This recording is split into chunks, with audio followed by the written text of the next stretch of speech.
The house next door. A familiar sight, yet often a closed book. What secrets lie behind those drawn curtains? Beyond that neatly manicured lawn? Welcome, curious soul, to Nightmare True Horror. Tonight, we peer over the fences and through the cracks of 7 true tales, where proximity bred not comfort, but creeping dread. What unsettling observations have you made about those who live closest to you? Share your own neighborhood nightmares in the comments. And if you find a strange solace in these shared anxieties, ensure you are subscribed. The everyday can curdle into the terrifying with alarming ease, and the most chilling revelations often hide in plain sight, just waiting for you to look closer. Let's begin our watch. Maple Street was everything a young couple could want in a first neighborhood. Tidy lawns, reasonable mortgages, and the kind of neighbors who waved from their driveways, but didn't insist on lengthy conversations. My wife Sarah and I had moved into number 27 in early March, grateful to finally escape apartment living. The 2-bedroom ranch wasn't fancy, but it had character and space for the family we hoped to start soon. Our neighbor at number 29, Alan Whitaker, was the first to welcome us, appearing at our door with a bottle of mid-priced wine and a casserole his wife had prepared. He was in his 50s, with thinning salt and pepper hair, and the muscular build of someone who'd spent years doing physical labor. He managed the local hardware store, he explained, while his wife taught 2nd grade at the elementary school across town. They'd lived on Maple for 17 years. "You'll love it here," he said, shaking my hand firmly. Quiet, but not too quiet. Everyone minds their own business. Something in the way he emphasized that last part felt less like neighborhood pride and more like instruction. Alan and his wife were the perfect neighbors. Friendly, but not intrusive. Friendly, but not intrusive. They kept their property immaculate, rarely made noise, and seemed genuinely happy to have us next door. The only peculiarity I noticed was their garage. While most houses on the street had garages that served as second living rooms, doors open during nice weather, homeowners tinkering with projects or chatting with passersby. The Whitakers remained perpetually closed. Not just closed, but sealed. Weather stripping lined the bottom edge, and heavy curtains covered the small windows. Allergies, Alan explained when he caught me looking one day. Rebecca's got terrible reactions to pollen, so we keep it airtight. That's where my workshop is. The workshop explanation made sense. Alan was constantly making small repairs around his property, always with brand new tools that gleamed in the sunlight. When our fence needed mending after a spring storm, he appeared with an expensive-looking cordless drill still in its packaging. "Don't you have tools in your workshop?" I asked, nodding toward his garage. His smile tightened slightly. "Special projects only in there. Don't like to dirty those tools with everyday work." As spring became summer, I began working from home, my makeshift office facing the street. I noticed patterns. Alan left for work at precisely 7:15 each morning, and his wife departed 15 minutes later. They returned like clockwork. Rebecca at 4, Alan at 6:30. Every Tuesday night, Alan entered the garage from an interior door and stayed there for several hours. From my office window, I could see the faint glow of light around the edges of the curtained garage windows, but never heard power tools or any other noise you'd expect from a workshop. "Maybe it's a man cave," Sarah suggested. "Somewhere he can escape and watch sports without bothering Rebecca. Without a TV or sound," I countered. "And why is he always buying new tools if he has a whole workshop?" Sarah rolled her eyes. "Maybe stop obsessing over the neighbors and finish your website project instead." She was right, of course. My freelance business was growing, and I had deadlines to meet, but something about that garage nagged at me, especially after I noticed that whenever the Whitakers had company, no one, not friends, family, or repair people, was ever invited inside it. In July, the heat wave hit. Temperatures soared to triple digits, turning our non-air-conditioned house into an oven. I took to working nights when the heat was somewhat more bearable, setting up a fan in my office window that pulled in the slightly cooler night air. That's when I first heard it. A soft, rhythmic tapping coming from the direction of the Whitakers' garage. It reminded me of Morse code, though I couldn't decipher any pattern. It always stopped when Alan made his Tuesday night visit. On the third night of the heat wave, unable to sleep and irritable from the humidity, I sat by my office window at just past midnight, The street was quiet, except for the distant hum of air conditioners and the occasional passing car. Movement at the Whitakers caught my eye. Alan, dressed in shorts and a t-shirt, making an unexpected visit to the garage. This was a Thursday, not his usual Tuesday routine. The garage door remained closed, but I saw the interior door open and close quickly behind him. 10 minutes later, the tapping started again, more frantic this time, less rhythmic. It continued for nearly an hour before stopping abruptly. The next day, Rebecca Whitaker didn't go to work. Through drawn blinds, I glimpsed her moving around their kitchen, sunlight occasionally catching on her tear-streaked face. "Should we check on them?" Sarah asked, noticing my concern. "Maybe bring over some cookies or something."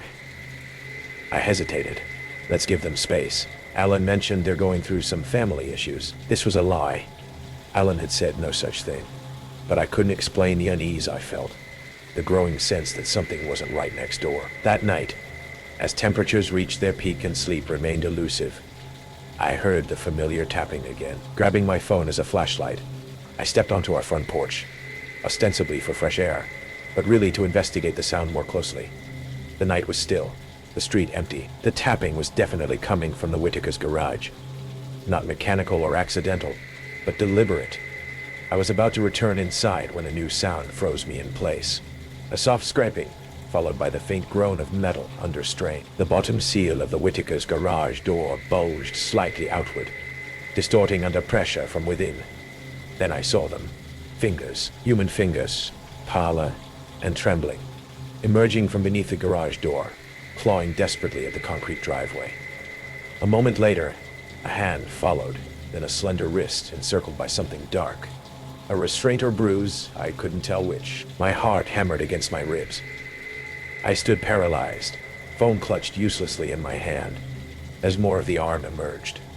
Thin, feminine, with chipped blue nail polish. The interior door to the Whitakers' house burst open. Alan appeared, barefoot and wild-eyed, scanning the driveway before spotting the protruding arm.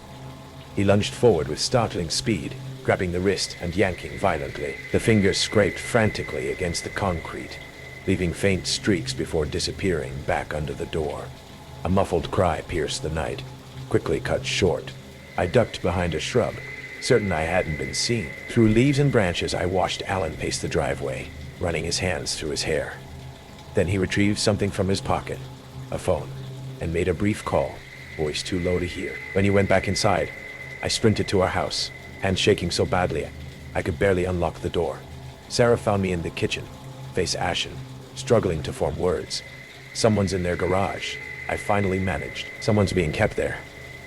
I saw them trying to escape. Sarah's expression shifted from concern to alarm. "Are you sure?" "Maybe it was a person, Sarah. A woman, I think." Alan dragged her back inside. "A woman, I think." Alan dragged her back inside. We debated calling the police, but what evidence did we have? A glimpse of fingers, a sound that could be explained away. Alan was respected in the community. We were newcomers, and there was something else. Rebecca had been home all day. If someone was being held captive, was she involved? Or was she another victim? "We need more information," Sarah insisted. "We can't just call the police based on shadows and sounds." The next day, Saturday, brought unexpected opportunity. The Whitakers left together around noon, a rare occurrence. Their car disappeared down Maple Street, and the house stood empty.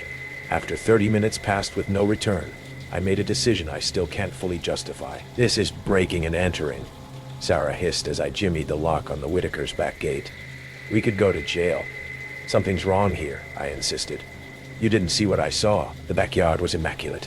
Flower beds, weed-free, grass precisely trimmed. A concrete path led to the back of the garage, where a small window sat about 6 feet from the ground. Standing on an overturned flower pot, I wiped away a layer of dust and peered inside. The garage was indeed set up as a workshop, with pegboards displaying tools arranged with almost surgical precision. A large workbench dominated the center, but what made my blood run cold was the floor. Specifically, the rectangular section that was slightly darker than the rest, as if something had been recently placed over it. I was about to step down when movement inside caught my eye. A figure rose from behind the workbench. A young woman with tangled brown hair. Her face was gaunt, her eyes sunken with exhaustion or malnutrition. When she spotted me at the window, her expression transformed from defeat to desperate hope. She rushed forward, mouth opening a silent plea. That's when I saw the chain. It ran from a bolt in the concrete floor to a metal cuff around her ankle, allowing limited movement, but no chance of reaching the window where I stood frozen in horror. She gestured frantically at her throat, then made a writing motion with her hands. I nodded, understanding she couldn't speak but wanted to communicate, as I searched my pockets for anything to write with. Headlights flashed across the yard. The Whitakers were returning. We have to go. Sarah tugged my arm, pulling me down from my perch. We barely made it back to our house before their car pulled into the driveway. I called the police immediately, hands trembling as I explained what I'd seen. They arrived 30 minutes later, an eternity during which we heard raised voices from next door, followed by the slam of the interior garage door. The officers, a middle-aged sergeant named Donovan and a younger officer named Pierce, listened to my account with professional detachment. When I finished, Sergeant Donovan cleared his throat. That's a serious accusation, Mr. Wells. We'll need to speak with the Whitakers. What followed was agonizing. From our living room window, we watched the officers approach the Whitakers' front door.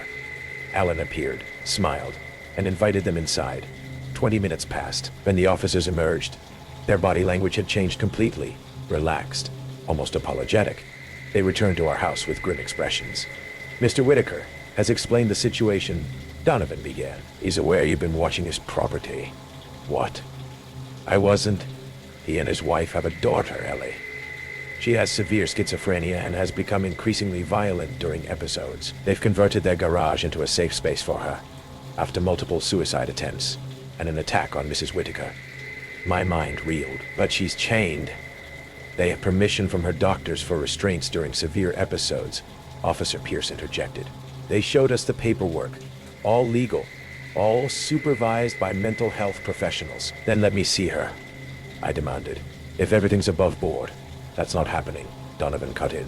They've shown us everything we needed to see, including their daughter. She's being cared for, and they've decided not to press trespassing charges, which is frankly generous given that you admitted to peeping in their windows. After the police left, Sarah and I sat in stunned silence. Could I have misinterpreted everything? Was I the villain in this story? The nosy neighbor harassing a family during their darkest struggle? That night, lying awake, doubt gnawed at me. But then I heard it again, the tapping. More urgent now, almost desperate. 3 short taps. 3 long, 3 short.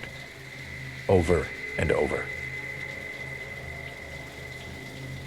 So the next morning I called the local hospital and asked about psychiatric home care protocols. The nurse I spoke with confirmed what I suspected. No treatment plan would include chaining a patient to a concrete floor. Ever. Armed with this information, I contacted a detective in the county sheriff's office, bypassing the local police who had been so quick to accept Alan's story. The detective, a woman named Reyes, listened without interruption before asking a simple question. What made you so sure something was wrong next door? The tools, I replied. He keeps buying new ones, perfect ones, and he never throws anything away.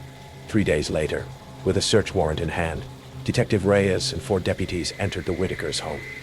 Alan and Rebecca were let out in handcuffs as neighbors watched in shock. Dara held my hand so tightly, it hurt as we witnessed the scene from our porch. The woman from the garage emerged next, wrapped in a blanket, supported by paramedics. She squinted in the sunlight, as if she hadn't seen it in a long time. When her face turned toward our house, I recognized her immediately from missing person flyers I'd researched online. Emily Tanner, a nursing student, who had disappeared 11 months earlier from a city 50 miles away. The investigation revealed a darkness beyond imagining.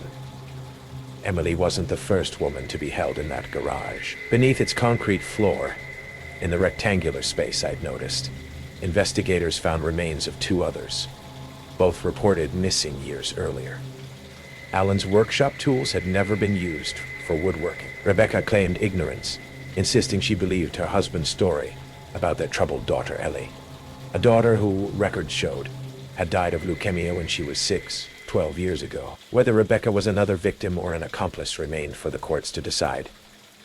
Emily survived. During her captivity, she'd learned that Alan selected his victims carefully.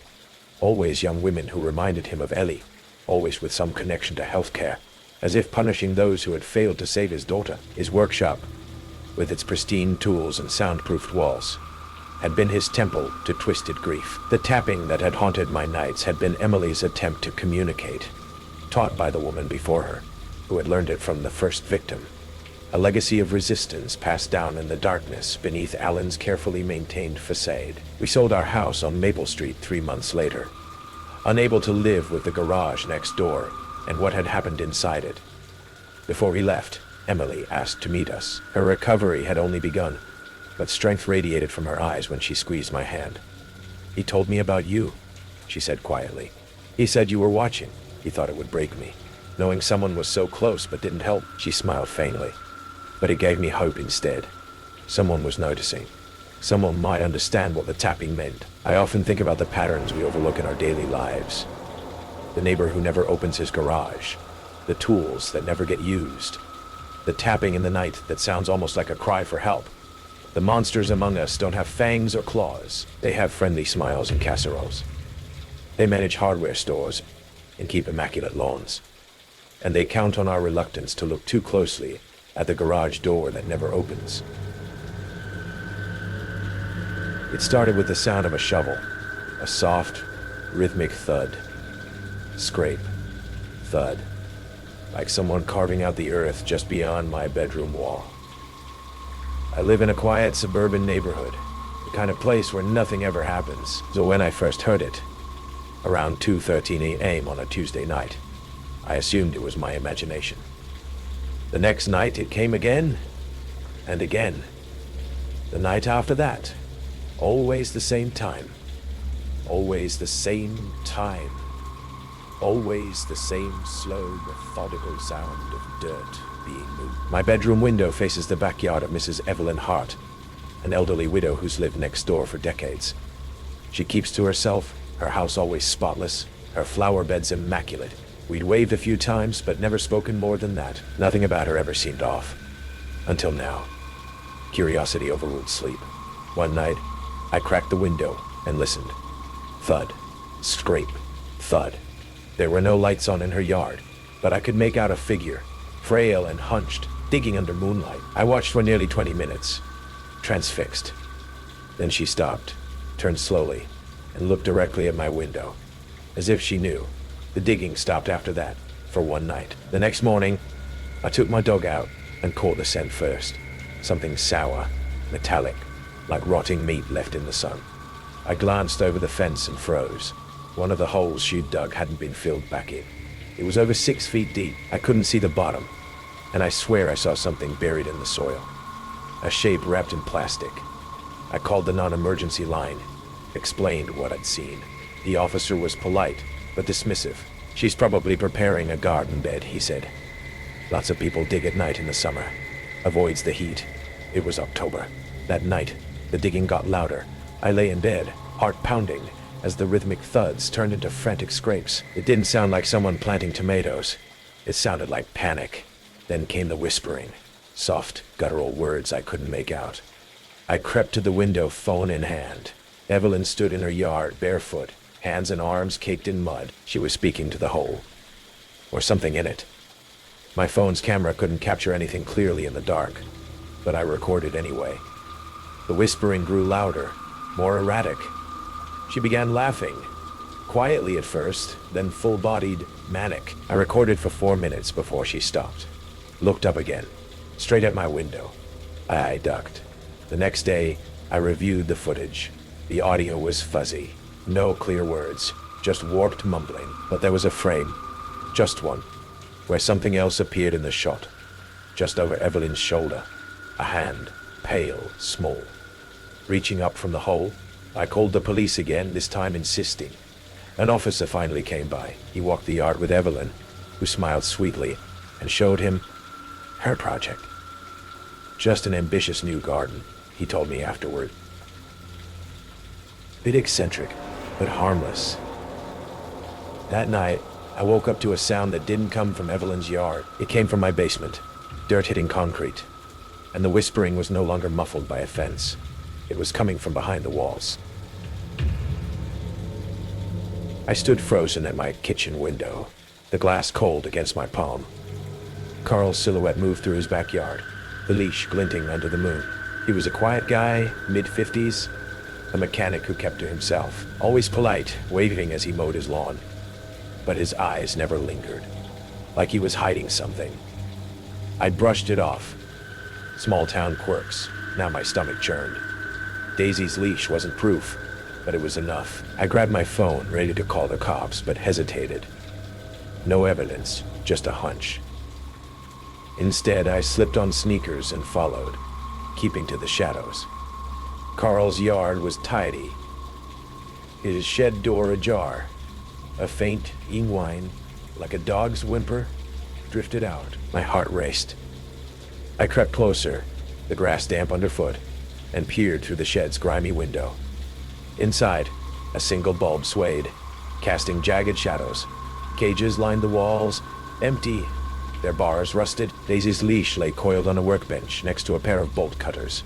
A twig snapped behind me. I spun, breath hitching, but the yard was empty. The whining came again, weaker, from the shed's floor. I noticed a trapdoor, padlocked, its edges caked with dirt. My skin prickled. I backed away, heart pounding, and hurried home, locking every door. Sleep didn't come. Every creak of the house sounded like footsteps, every shadow a figure at the window. Next morning, I called my friend Tara, a vet tech who'd helped me search for Rusty. Carl's weird, but stealing pets? She said, skeptical. Maybe Daisy got loose, and he found her leash. Her voice wavered, though, and she agreed to keep an eye out. I spent the day sketching, but my lines were shaky, Carl's shed haunting every stroke. At dusk, I noticed his truck was gone. I grabbed a flashlight and screwdriver, driven by a gnawing need to know. His backyard was still, the shed door now locked. I jimmied the lock, the screwdriver slipping in my sweaty hands. Inside, the air was thick with mildew and something sharper, like decay. The trapdoor was unbolted now, a faint draft rising from it. I lifted it, the hinges screeching, and shone my light down. A wooden ladder led to a dirt-floored cellar. The whining echoed again. Unmistakably Daisy's. I climbed down, my pulse roaring, the ladder creaking under my weight. The cellar was small, walls lined with shelves of jars. Cloudy, filled with dark shapes I couldn't make out. A dog crate sat in the corner, Daisy inside, her fur matted, eyes wide. I rushed to her, fumbling with the latch, whispering her name. She licked my hand, trembling. Then I saw the photos pinned to the wall. Dozens of animals, cats, birds, dogs, Muffin, Sky, Rusty, their eyes glassy, lifeless. My chest tightened. Below each was a date, a name, an address. Mine was there, Daisy's photo freshly pinned. Again thud shook the trapdoor above. I froze, clutching Daisy, the flashlight beam trembling. Boats scuffed the shed floor, slow and deliberate. Carl's voice, low and calm, drifted down. You shouldn't be here, Lauren. My blood ran cold. I killed the light, pressing against the wall, Daisy silent in my arms. The trapdoor creaked open, a silhouette looming. They're mine now, he said, his tone possessive, obsessive. You don't understand what they mean. I bolted for the ladder, Daisy tucked under one arm, screwdriver in hand. Carl lunged, his fingers grazing my jacket. I stabbed the screwdriver back, catching his hand, and scrambled up, slamming the trapdoor shut. I shoved the workbench over it, tools clattering, and ran, Daisy whimpering. His truck roared into the driveway as I reached my house, locking the door. I called 911, words tumbling out, Daisy shivering at my feet. Sheriff Hayes arrived, his face grim. They searched Carl's property, found the cellar, the photos, the jars, preserved remains of animals, some decades old. Carl was gone, his truck abandoned a mile away. He's a collector, Hayes said, showing me a journal from the shed. Pages of ramblings about keeping them safe, preserving their essence. My pets, my neighbor's pets, all trophies in his twisted gallery. His motive was control, a need to possess what he couldn't love. I moved to Indianapolis, Daisy always at my side. The police never found Carl, though they flagged his accounts, his aliases. Last month, a package arrived at my new place. No return address. Inside was a photo of Daisy, taken through my old kitchen window, her red leash circled in marker. On the back, in jagged scrawl, "I'll find her again." I check my locks, keep a bat by the bed, but every bark, every rustle outside, feels like Carl, waiting to reclaim what he thinks is his. The city's hum can't erase the shed silence, the glint of those jars. Daisy sleeps close, but I know he's out there. His collection incomplete, my name still in his book. My name is Ben. I'm a software developer, which means I work from home, a creature of habit and quiet routine. My apartment, #3A, in the old, slightly run-down Glenwood Arms, was nothing special, but it was mine. Next door, in 3B, lived Mr. Alistair Finch. He was an elderly man, stooped and quiet, who mostly kept to himself. We'd exchange polite, if brief, nods in the hallway. He seemed harmless, just another solitary soul in a big city. The first lock appeared about 6 months after I moved in. A shiny new deadbolt, positioned just above his existing doorknob lock. "Can't be too careful these days, young man," he'd rasped when he saw me looking, his voice like dry leaves. "Neighborhood's changing." I hadn't noticed any change, but I just nodded. An old man's caution, I figured. A month later, another deadbolt appeared. This one was brass, a different make, positioned below the doorknob. Then a third, a heavy-duty slide bolt near the top of the door. Each installation was accompanied by the faint sounds of drilling and screwing, usually late in the evening. His door, once an ordinary painted panel, began to look like the entrance to a bank vault. It was odd. I'd hear the distinct sequential clack-thunk-schlick of multiple locks engaging whenever he left or entered. "Worried about break-ins, Mr. Finch?" I asked one afternoon, trying for a light tone. He flinched, his watery blue eyes darting around the hallway before settling on me. "One must protect what is precious," he said, his voice barely a whisper. He offered no further explanation, just a curt nod before disappearing into 3B, the chorus of locks sounding behind him. What was so precious? His apartment was as small and unremarkable as mine. Then the smells started. Faint at first, antiseptic, like a hospital, sometimes mixed with the cloying sweetness of overripe fruit or cheap air freshener, as if trying to mask something else. And sounds, not loud, but persistent, a soft, rhythmic creaking, like a rocking chair on a loose floorboard. Sometimes a muffled cough, quickly stifled. I told myself it was just an old building, old pipes, an old man. One Tuesday, a grocery delivery was left outside his door. A large order, far too much for one elderly man. Multiple cartons of milk, and sure, bulk packages of soft foods. I saw him later, struggling to drag it all inside, his movements furtive. He didn't make eye contact. The door to 3B, now boasting a fourth deadbolt and a heavy chain lock, seemed more like a barricade than an entrance. The air around it felt heavy, charged. The fifth deadbolt was the final straw for my casual dismissal. It was a massive, industrial-looking thing, the kind you see on reinforced steel doors. His front door was now a patchwork of metal and wood, a testament to a paranoia that seemed to be consuming him. I started avoiding him, my polite nods replaced by a quickening of my step whenever I passed his door. The creaking sounds from his apartment became more frequent, sometimes accompanied by a low, almost inaudible humming. Then came the night that changed everything. It was late, around 2 a.m. I was working on a coding bug, fueled by coffee, the rest of the building silent. A faint scratching sound pulled my attention from the screen.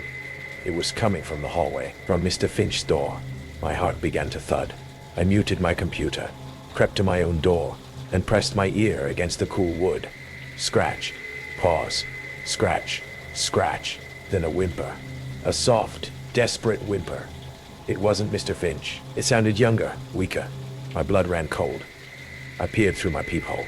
The hallway was dimly lit by the emergency exit sign at the far end.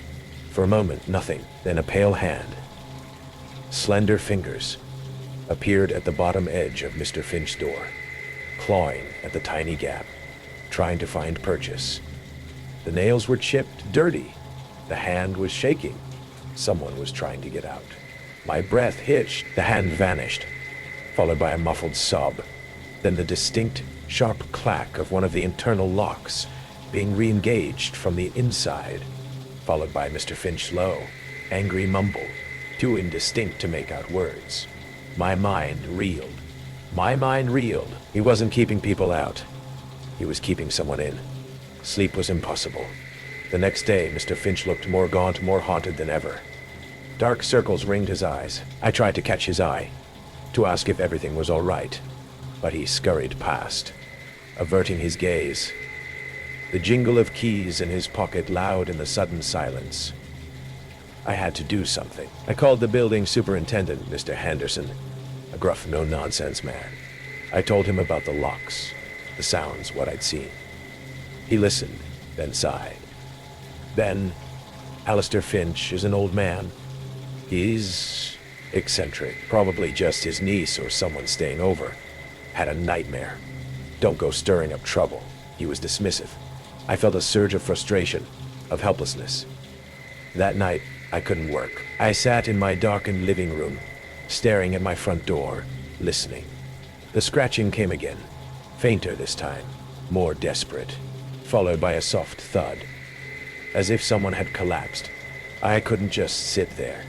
I had to know. I went into the hallway. Mr. Finch's door was a fortress of denial. "Hello?" I whispered, my voice trembling. "Is someone in there? Are you okay?" Silence. Then, a tiny, almost inaudible whisper from the other side, right near the floor. "Help me." Before I could respond, I heard movement inside, heavier footsteps, and then Mr. Finch's voice, sharp and angry. "Be quiet. You'll ruin everything." My decision was made. I called 911. I didn't know what to say, how to explain the locks, the whispers, the hand.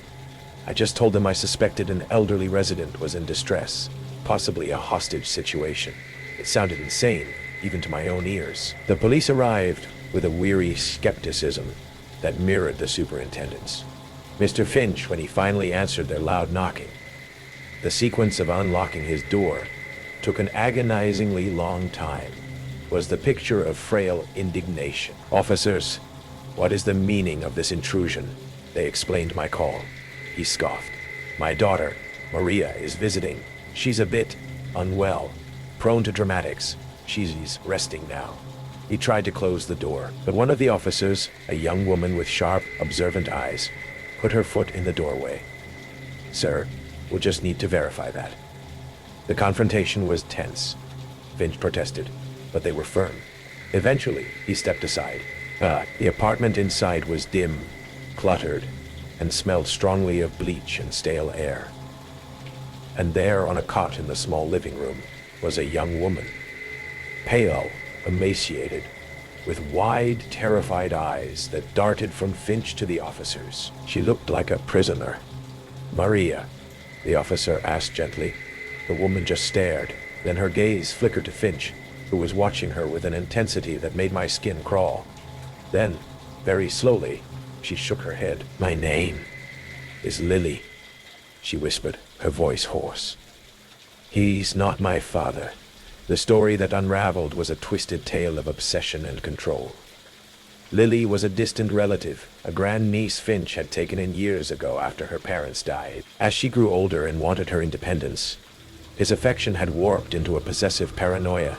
He'd convinced himself the outside world was too dangerous for her, that he was protecting her by keeping her locked away.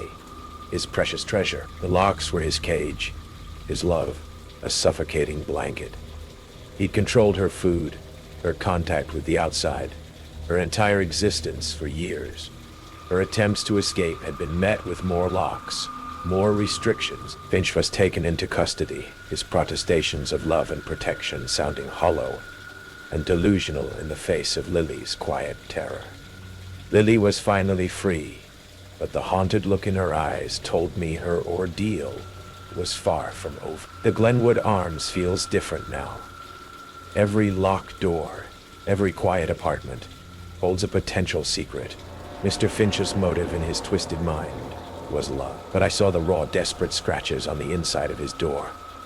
The terror in Lily's eyes, and I know that some cages aren't built of iron bars, but of misplaced affection and a terrifying number of deadbolts, each one a click further away from freedom. My name is Chloe. For 2 years, the house across the street, number 112, was just a backdrop to my quiet work-from-home life as a freelance illustrator. Its occupant, Mr. Silas Hemlock, was a gaunt, reclusive man, probably in his late 60s, who moved with a quiet, almost spectral stillness. We exchanged perhaps a dozen nods in all that time. He was just there, until the trash, or rather the lack of it, became an undeniable oddity. Every Tuesday morning, our green and blue bins would line Sycamore Lane like dutiful soldiers. Every house, that is, except Mr. Hemlock's. His driveway remained stubbornly bare. At first, I figured he was incredibly eco-conscious, a zero-waste zealot. But there were no compost bins, no frequent trips to a recycling center that I ever saw. He just produced no apparent refuse. It was a minor neighborhood curiosity, something Mrs. Henderson from 2 doors down might mention over the fence with a puzzled frown before shrugging it off. Maybe he eats out every meal? She'd once mused, but his car rarely left the driveway. Then, the smell started. It was faint at first, noticeable only on hot, still summer days when I had my windows open. A peculiar scent, not quite rotten, more chemical and vaguely sweet, with an underlying metallic tang. It seemed to emanate from his closed garage. I'd see Mr. Hemlock sometimes, late in the evening, a shadowy figure moving from his back door to the garage, occasionally carrying what looked like heavy-duty black contractor bags into the garage, never out. The garage windows, I noticed one afternoon while walking my dog, Buster, were painted black from the inside. Buster, usually eager to sniff every lamppost, would whine and pull away from Hemlock's property line. His hackles subtly raised. The smell grew bolder, more complex. The initial chemical sweetness was now interwoven with something else, something earthy and vaguely organic, like damp soil or decaying leaves, but with a sickly, cloying undertone that turned my stomach. It seeped into my own house on bad days, a phantom guest that no amount of air freshener could entirely banish. I started hearing noises, too, muffled by the garage walls. A rhythmic, dull thudding. The scrape of something heavy being dragged. Once, a low, intermittent humming, like some sort of machinery. My imagination, usually a creative asset, began to conjure unsettling scenarios. I tried to broach the subject casually. "Mr. Hemlock," I called out one morning, as he was retrieving his mail. "Everything all right over there?" Been noticing a bit of an unusual odor. He froze, his hand halfway to his mailbox, his eyes pale and deeply set, fixed on me with an unnerving intensity. "My hobbies are my own concern, Miss Davies," he said, his voice a dry rustle. "I'd appreciate it if you'd extend me the same courtesy." He then turned and retreated into his house, the front door clicking shut with a decisive finality.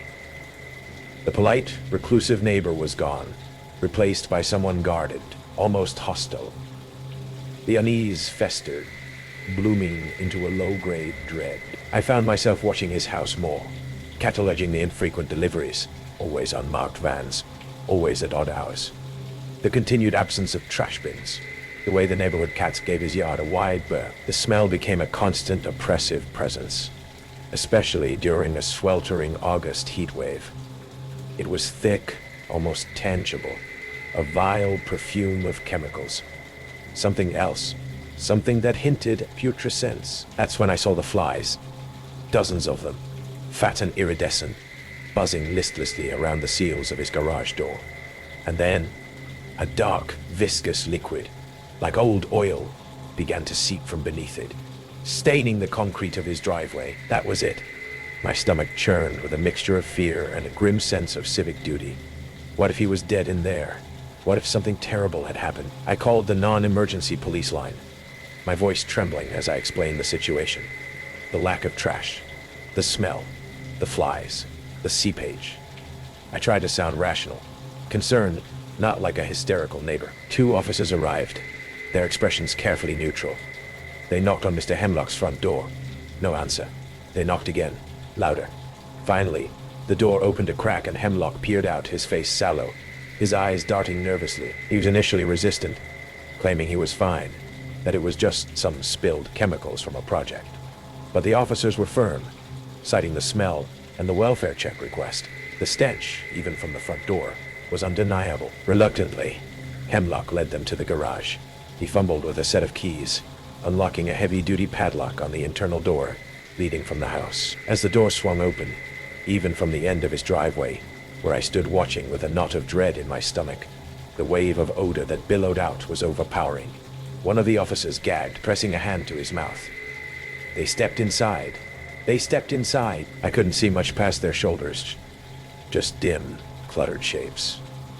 After a few minutes, one officer came out, his face pale. He spoke quietly into his radio. More cars arrived. Detectives. Forensics. The quiet cul-de-sac was suddenly a hive of grim activity. The truth, when it eventually filtered out through hushed official channels and horrified local news reports, was more grotesque than I could have ever imagined. Mr. Hemlock's garage wasn't just a storage space for uncollected trash. It was a workshop, a charnel house. He had been collecting roadkill. Deer, raccoons, stray pets reported missing over the years, but his hobby didn't stop at conventional taxidermy. He was trying to create hybrids, twisted amalgamations of different creatures, stitched together, preserved with a bizarre cocktail of chemicals, their glass eyes staring blankly from misshapen heads. The garage was filled with these silent, malformed trophies, dozens of them in various states of completion. The source of the organic smell was the decaying flesh he hadn't properly treated. The seepage, a byproduct of his gruesome experiments, his art, his motive, as pieced together from his rambling statements, was a desire to improve upon nature, to create new forms of beauty from the discarded. He saw himself as an artist, a pioneer, not a monster. He didn't take out the trash because, to him, nothing was trash. Everything was a potential component. Sycamore Lane is quiet again. Mr. Hemlock is gone. His house stands empty, the garage door sealed with official tape, but the silence is different now. It's heavier. The smell, I sometimes think I can still catch a faint whiff of it on the wind, a phantom reminder of the horrors that lay hidden behind a suburban facade. Every time I take out my own bins, I look at that empty driveway across the street, and a cold dread settles in my heart, because I know now that the most ordinary places can conceal the most extraordinary darkness. And sometimes, the greatest horrors are the ones that never make it to the curb. The first time I heard them argue, I thought it was a TV show. Their voices carried through the paper-thin walls of the Brookhaven apartments like we were sharing a studio instead of separate units. Carly, that was her name, I learned later, had this sharp, nasal tone when angry. Her boyfriend Derek's voice was lower, a rumbling storm front punctuated by slammed doors. "You're always working," she'd shriek. "You think money grows on trees?" He'd boom back. I learned their rhythms over those first few weeks.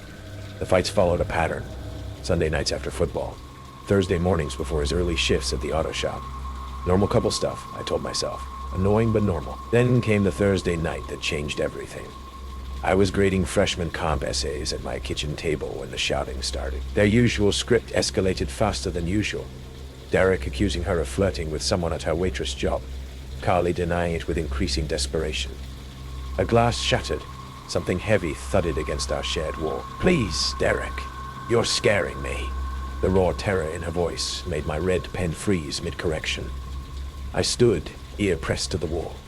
"You think I'm stupid?" Derek's words slurred slightly. "Liquid sloshed. A bottle." I saw how you looked at him. Another crash. Carly screamed. A short, choked sound cut off abruptly. Silence. Not the usual post-fight silence where you hear muffled sobs or the TV clicking on.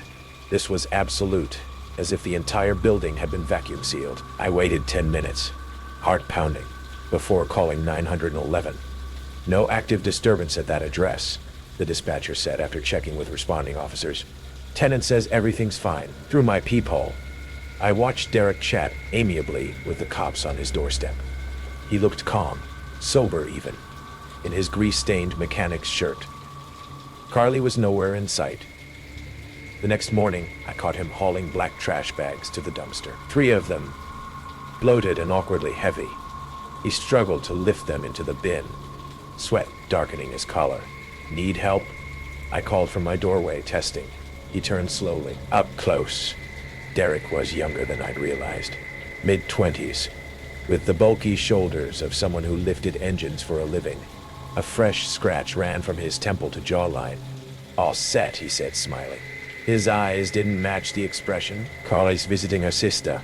Just cleaning up, I nodded, pretending to believe him. Pretending not to notice the dark smear on one bag that couldn't be motor oil or something else. That night, the smell began. Sweet and putrid, seeping through the vents. I told myself it was raccoons in the dumpster. Told myself not to be the paranoid neighbor who cried domestic violence. But then I found the earring, a cheap silver hoop, tangled in the weeds by the dumpster. I'd seen it glint in Carly's ear the day she'd brought over cookies to apologize for the noise.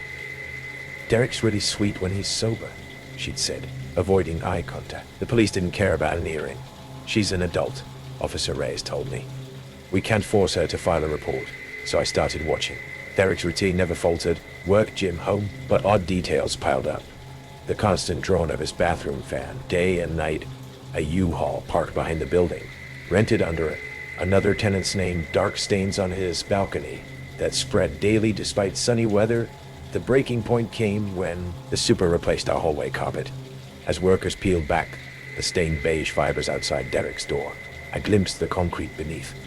A rust-colored blotch the size of a dinner plate. Old plumbing leak, Derek explained to the super, handing him cash. Already called a cleaner. That night, I did something reckless. While Derek was at his late shift, I picked his cheap deadbolt with a library card. The apartment stank of pine sol and something meatier. Every surface gleamed. Floors mopped. Counters scrubbed. Curtains drawn tight. But cleaning can't erase everything. Carly's floral perfume lingered beneath the chemical stench 4 screwdriver-sized holes punched in the bedroom drywall. The bathroom tiles. I almost missed it. The grout between the tiles was slightly darker along the baseboards. Kneeling, I ran a finger over the line. Damp. A hairline crack ran along the bathtub's edge. The tub shifted when I pushed. Underneath, someone had sawed through the floorboards, creating a shallow compartment. Inside lay a Ziploc bag containing a driver's license, Carly Ann Fisher, 23, a burner phone with 1 saved contact, escape plan, a Polaroid of a smiling brunette I didn't recognize, dated 2 years. Prior, my hands shook so badly I nearly dropped the phone. Before I could think, it buzzed. A text from escape plan. Did he hurt you again? Footsteps echoed in the hallway. Derek's voice hummed tunelessly. Keys jingled. I fled through the fire escape, the Polaroid clutched in my sweaty hand. At the police station, Detective Goyen finally took me seriously. The brunette in the photo was Mara Jessup, Derek's high school girlfriend, who'd vanished after prom night. Her cold case file showed disturbing parallels. Reports of loud arguments, a U-Haul rented post-disappearance, a boyfriend who'd moved states. We'll get a warrant, give you a promise, but warrants take time. Derek's U-Haul was packed by dawn. Derek's U-Haul was packed by dawn. I followed him. 4 hours into the Appalachian backroads. His brake lights flashed. He pulled over at a scenic overlook, dragging something heavy from the truck bed. I called 911, gave the mile marker, then stepped out. She wasn't your first, I said, voice bouncing off the guardrail. Derek froze, a shovel in one hand, a tarp-wrapped bundle at his feet. Moonlight caught the scar on his face. Her final mark, you don't understand, he said, eerily calm. They need me. Mara was going to drop out of college. Carly wanted to wait tables forever. I gave them purpose, by killing them, by perfecting them. His smile made my blood freeze. Mara's bones built the foundation of my uncle's cabin. Carly's ashes are mixed into the concrete at my new shop. Now they'll always be part of something great. The police found me hours later, half conscious from the shovel blow to my head. They found Derek's truck abandoned at the Canadian border. They found DNA matches to 6 missing women under bathtubs in 3 states. They didn't find Derek. I moved, changed my name, but the nightmares followed. Sometimes I wake certain I smell pine sol and decay. Sometimes I check my walls for new cracks. Last week, my new neighbor, a quiet mechanic with broad shoulders, brought over cookies. As he left, I noticed fresh scratches on his neck. "You okay?" I asked, voice steady. He touched the marks and smiled. Cat got out.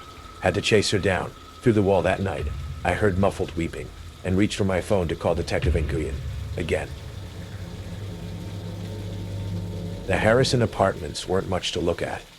A renovated textile factory with exposed brick walls and plumbing that groaned like a dying animal in winter. But after my divorce, the rent fit my budget, and the warehouse-style windows gave my photography enough natural light to keep working from home. I'd lived there 6 months before I even noticed the tenant in 4B.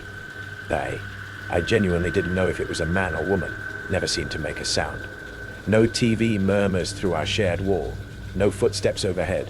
No cooking smells. If it weren't for the occasional shadow passing behind their frosted glass door, I might have thought the unit was vacant. "Have you met the person in 4B? I asked Mrs. Castillo from 4C one afternoon as we collected our mail. She glanced at the door across from hers and lowered her voice. "Mr. Edwards? No. Comes and goes like a ghost, that one. Management says he works nights." That explained the silence during daytime hours, though not the complete absence of living noises. In a building where you could hear every neighbor's sneeze, flush, and argument, 4B existed in its own bubble of perfect silence. I filed this curiosity away alongside the building's other quirks. The elevator that smelled perpetually of curry, the basement laundry room where single socks vanished with supernatural precision. Then came the envelope. It was a Tuesday morning when I shuffled down to retrieve my mail, still groggy from editing photos until 3 a.m. My box contained the usual suspects: bills, a postcard from my sister in Colorado, a pizza coupon. But as I turned to leave, I noticed an envelope sitting atop the outgoing mail tray that stopped me cold. The paper was cream-colored and expensive-looking, splattered with what appeared to be a rusty reddish-brown smear across the lower corner. The address was written in elegant script: Daniel Hayward, 1182 Westbrook Lane, Harper's Mill, about $24,590. But the return address read, Apt 4B, Harrison Apartments, James Edwards. My fingertips prickled with unease as I studied the stain. It looked eerily like dried blood, the kind that darkens to that distinctive rust color after a few days. I told myself it was probably wine or pasta sauce, a reasonable explanation for an unreasonable reaction. Still, something about seeing my neighbor's name conjured an unpleasant feeling, like a splinter lodged beneath my consciousness. I should have just placed it in the outgoing mail slot properly. Instead, I did something impulsive. I slipped it into my stack of mail and took it upstairs. In my apartment, I placed the envelope on my kitchen counter and stared at it. The stain drew my eye like a magnet. Under the bright kitchen lights, the color was unmistakable. Blood rarely looks like anything else, and I'd photographed enough crime scenes as a freelancer for the local newspaper to recognize it. My phone pinged with a text from my ex-wife, snapping me from my trance. By the time I finished explaining to her that I wouldn't be collecting the rest of my books from her place that weekend, I'd rationalized keeping the envelope. It wasn't tampering with mail if I personally delivered it to my neighbor, right? Maybe this could finally be my excuse to introduce myself. That evening, I knocked on 4B's door. No answer. I tried again the next morning and afternoon. Nothing. The silence from within remained absolute. Curiosity gnawed at me. I found myself typing Daniel Hayward Harper's Mill into my search bar. The results made my coffee go cold in my hand. Daniel Hayward, 34, had been reported missing 6 months ago, almost exactly when Mr. Edwards moved in. Hayward's family had last heard from him after he mentioned meeting someone from an online marketplace about selling his vintage camera collection. My throat tightened. I photographed with vintage cameras.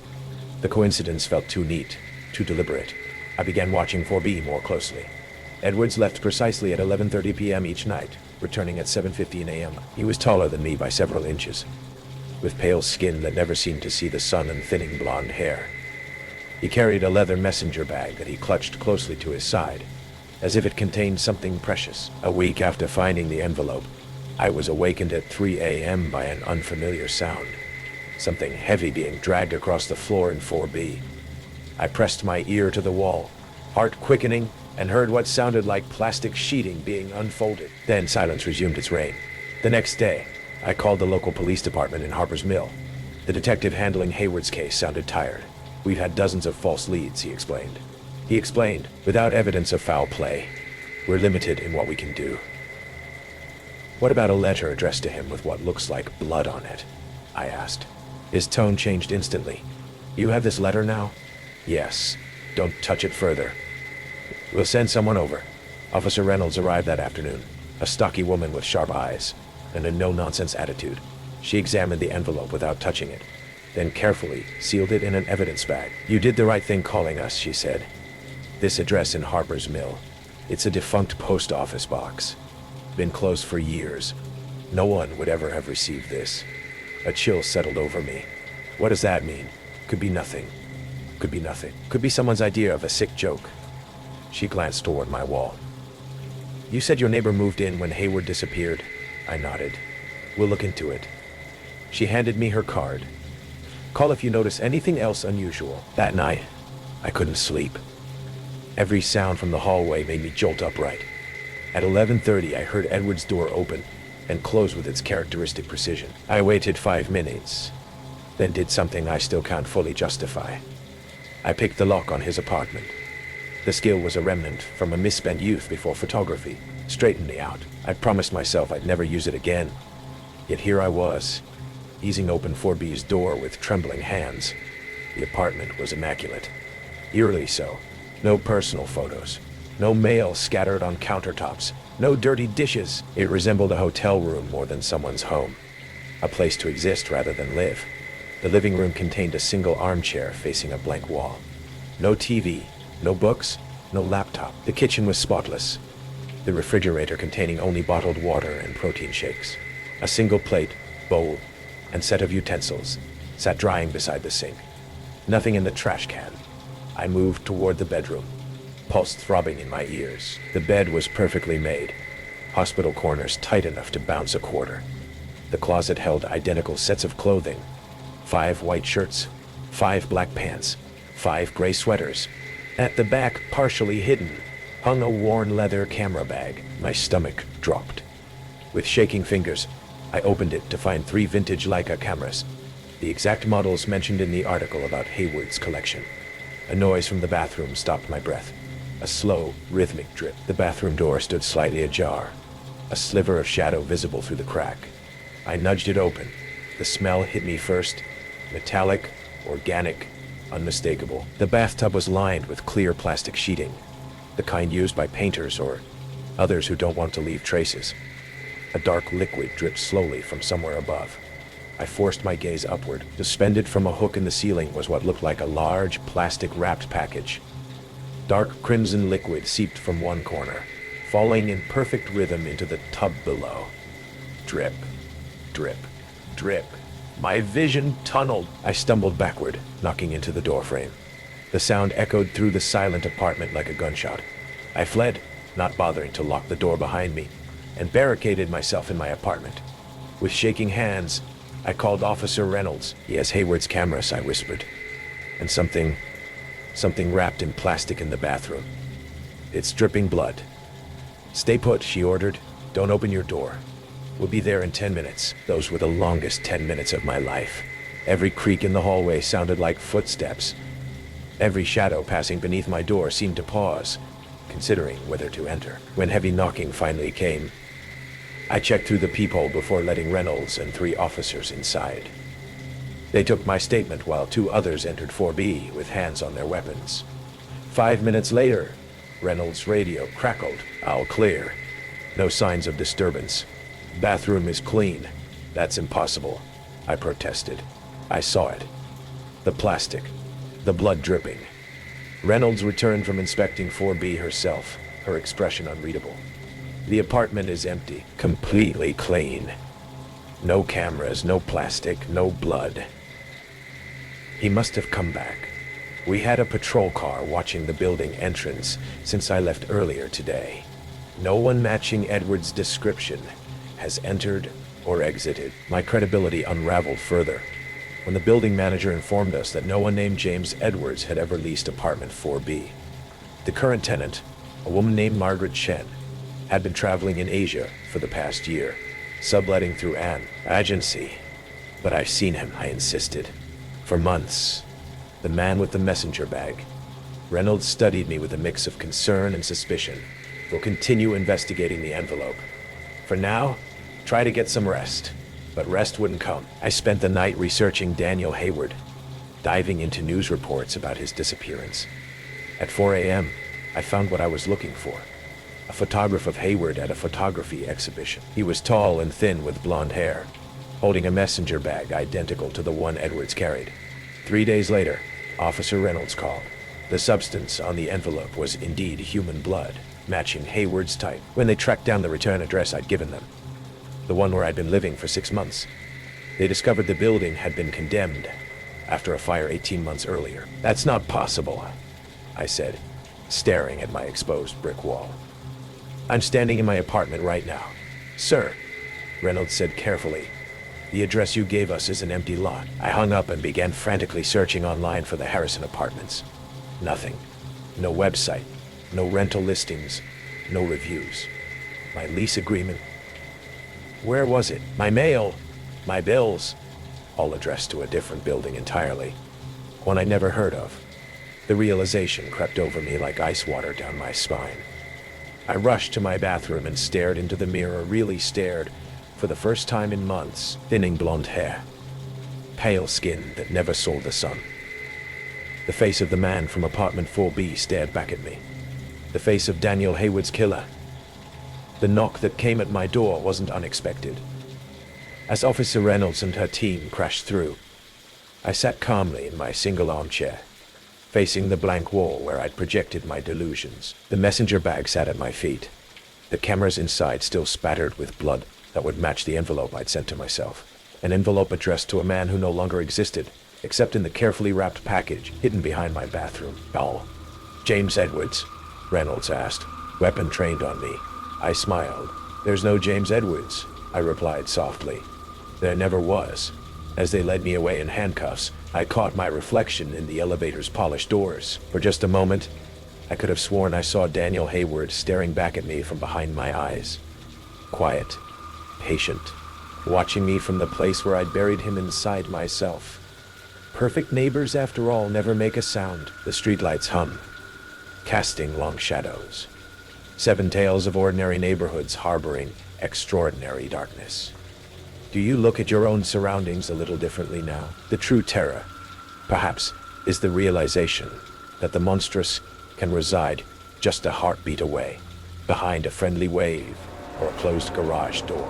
Which neighbor's secret sent the coldest shiver down your spine? Confess your unease in the comments. We understand that particular chill. If these glimpses into suburban dread have captivated you, then subscribe to Nightmare True Horror and illuminate that like button. Until the next strange sound drifts from next door, remember to draw your curtains tightly.